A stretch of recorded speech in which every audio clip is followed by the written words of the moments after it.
Sheikh Hasina was first sworn in as Prime Minister in 1996. But even then, she understood Bangladesh's turbulent politics better than most. As the daughter of Sheikh Mujibur Rahman, considered the country's founding father, her history was closely intertwined with that of her homeland. And violence would become a common theme.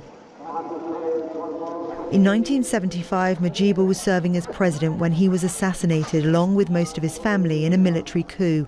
Hasina was abroad at the time. Years later, she was elected to lead her father's Awami League party and allowed to return to Bangladesh. In 2004, as leader of the opposition, Hasina was speaking to thousands of supporters at a rally when grenades were thrown into the crowds. The attack killed dozens of people. Hasina was injured but survived. In 2007, she was arrested and charged with extortion and the murder of 4 people killed during political demonstrations and unrest. But she was cleared and later re-elected several more times as Prime Minister. The longer she stayed in power, the more Hasina was accused of becoming increasingly authoritarian. With many opposition members arrested or tried, her government was repeatedly accused of cracking down on dissent and freedom of expression.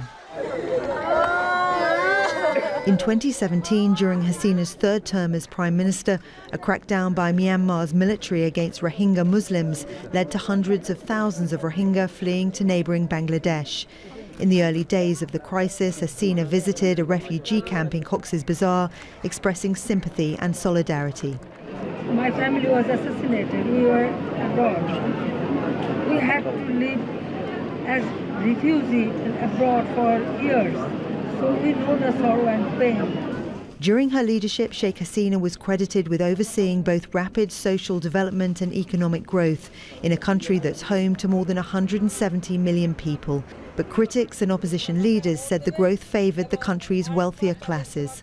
After Bangladesh's ruling alliance won virtually every parliamentary seat in the country's general election in 2019, Sheikh Hasina became Prime Minister for a 4th time, a record. She promised to continue to develop Bangladesh's economy, but also attacked her rivals, the Bangladesh Nationalist Party, or BNP. The opposition, you see, who are they? The main party, BNP, it was established by a military dictator who is your power. And, introduced martial law in this country. There is no constitution right to the people. This military dictator, at first they capture power, then they become politicians and form their own party, and the rigging system and everything they introduce in this country. Now this party and their allies, who are the allies? It's the war criminals, whom our people rejected them.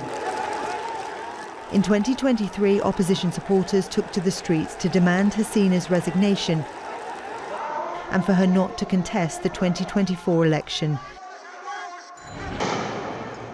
She ignored the calls and won a 5th term in office after the opposition boycotted the election. To Sheikh Hasina's supporters, she was a beloved figure who forged a new path for Bangladesh. To her critics, Hasina's successes, even the economic ones, came at too heavy a price. Make sure to subscribe to our channel to get the latest news from Al Jazeera.